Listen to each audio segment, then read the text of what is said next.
आखिर कौन हैं तालिबानी? क्यों, किसने बनाया तालिबान संगठन? तालिबान का क्या है इतिहास?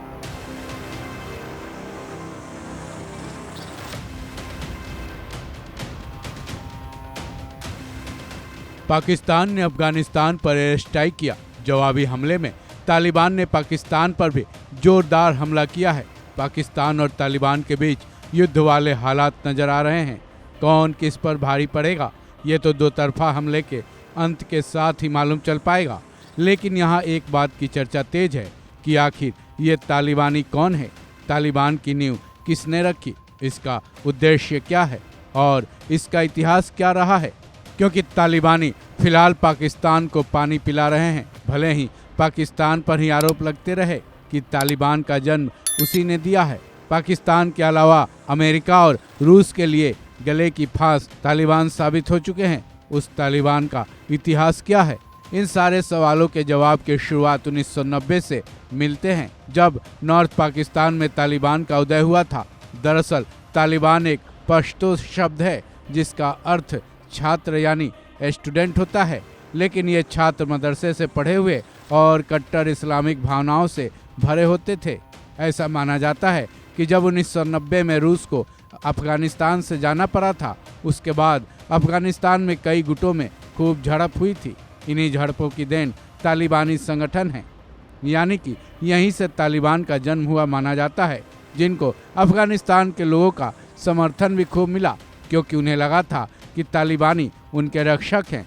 लेकिन धीरे धीरे तालिबान ने इतनी इस्लामिक कट्टरता को बढ़ावा दिया, लोगों को उनके मानने के लिए मजबूर करने लगे कि लोग परेशान हो उठे।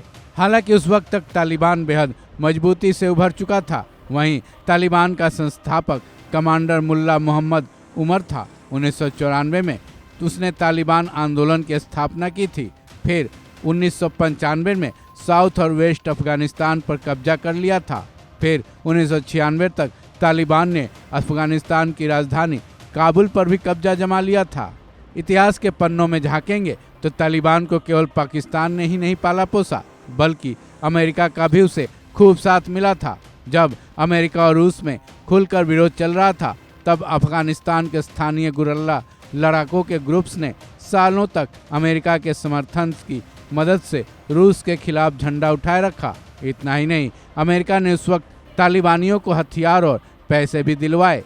लेकिन 9/11 अटैक के बाद अमेरिका की नींद खुली और वो खुलकर तालिबानियों के खिलाफ हो गया। 9/11 के हमले के बाद तालिबान पर ही आरोप लगा था कि उसने ओसामा बिन लादेन के साथ अल-कायदा के लोगों को शरण दिया था। कहा यह भी गया था कि तब ओसामा बिन लादेन का ठिकाना पाकिस्तान ही था। कहा यह भी जाता है कि तब लादेन और तालिबान प्रमुख मुल्ला मोहम्मद उमर अपने साथियों के साथ फरार होने में कामयाब हो गया था। इतिहास ये भी कहता है कि उस वक्त पाकिस्तान के क्वेटा में तालिबानियों ने शरण ली थी, लेकिन पाकिस्तान हमेशा से इस बात से इनकार करता रहा। लेकिन अब जब तालिबान पाकिस्तान को नेस्तनाबूद करने में जुट गया है, तब पाकिस्तान में भय का माहौल है, क्योंकि पाकिस्तान भी तालिबानियों की खूंखार प्रवृत्ति से बखूबी वाकिफ है। ऐसे में पाकिस्तान का अब क्या होगा, फिलहाल कहना मुश्किल है। लेकिन यहाँ ये कहावत तो पूरी तरह से सही साबित हो रही है कि मियाँ की जूती अब मियाँ के सिर पर ही पड़ती नजर आ रही है। इस खबर में बस इतना ही। बाकी अपडेट्स के लिए जुड़े रहें वन इंडिया हिंदी के साथ।